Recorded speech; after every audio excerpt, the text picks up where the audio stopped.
Globally দেখছি যে মার্কিন যুক্তরাষ্ট্র সমগ্র পৃথিবীতে ডমিনেন্সি অ্যাপ্লাই করবার জন্য যা যা করণীয় দরকার দেশের সমগ্র পৃথিবীতে সেটাই করেছে।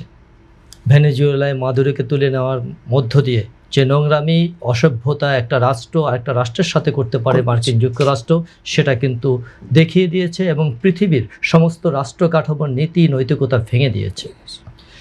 সেই সুবিধা নিয়েই সে আবার কি করলো, ইসরায়েল এবং মার্কিন যুক্তরাষ্ট্র ইরানের সরকারকে উৎখাত করবার জন্য যে ধরনের হামলা চালিয়েছে এবং যেভাবে ইরানের সরকারকে উৎখাত করবার জন্য, ইরানের রেজিমকে ভেঙে দেওয়ার জন্য যে প্রচেষ্টা অব্যাহত রেখেছে, তার ফলশ্রুতিতে আমরা জানি মার্কিন যুক্তরাষ্ট্র কোনো রাষ্ট্রের সাথে যদি এ ধরনের নেতিবাচক কার্যক্রম সম্পন্ন করবার প্রক্রিয়া গ্রহণ করে, তাহলে মার্কিন যুক্তরাষ্ট্র সেটা করেই ছাড়ে।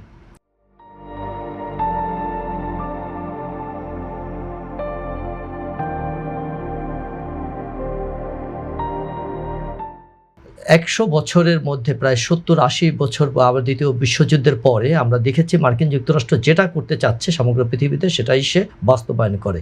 শুধুমাত্র আমরা এবার দেখলাম যে ইরানে যে হামলা করলো, ইরানে হামলার পরে প্রতি হামলায় মার্কিন যুক্তরাষ্ট্রের সমস্ত ঘাঁটিগুলো ইরান তছনছ করে দিচ্ছে তার নির্দিষ্ট সীমানার মধ্যে যেগুলো রয়েছে সেগুলোতে। এই এত বছরের ভিতরে শুধুমাত্র মার্কিন যুক্তরাষ্ট্রের যে স্থাপনার উপরে হামলার মাধ্যমে আমরা দেখলাম যে পৃথিবীতে একটি প্রতিবাদী শক্তির উন্মেষ ঘটেছে।